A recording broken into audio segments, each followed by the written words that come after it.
All major countries, especially the nuclear weapon states, have a CDS. In Italy, the post was created way back in 1925. In France, it is known as the Chief of Staff of the Armies, a position that was created in 1948. In China, the Chief of General Staff was first appointed in 1946. In Canada, the Chief of Defense Staff is the second most senior member of the Canadian Armed Forces. And in Japan, the Chief of Joint Staff is the highest ranking military officer. While the exact cause behind the crash is not known, an investigation has been launched. Official sources have claimed that the accident may have happened due to poor visibility following heavy fog. But the Soviet-designed Russian military helicopter crash-landed several times earlier as well, and a few of them have been fatal.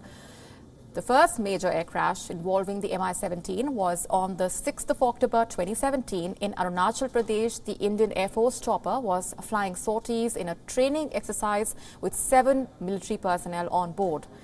The chopper crashed after its steel rotor detached. After malfunctioning, all 7 on board died in the crash. Again, in the subsequent year, another chopper crashed near Tawang, killing all 7 military personnel on board. In 2018, an Mi-17 crash landed in Kedarnath after colliding with an iron grider, but the crash landing was not fatal and all on board were evacuated to safety. The subsequent year, another Mi-17, which belonged to the Indian Air Force, crashed near the Srinagar airport. 6 Air Force personnel on board, including 1 civilian on ground, lost their lives. Last year, in fact, an Indian Air Force helicopter made a forced landing. This was in Sikkim.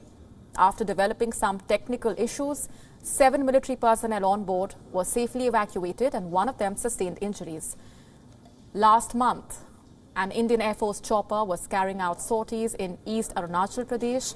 The aircraft crash-landed, but pilots and the crew were evacuated with no one sustaining major injuries.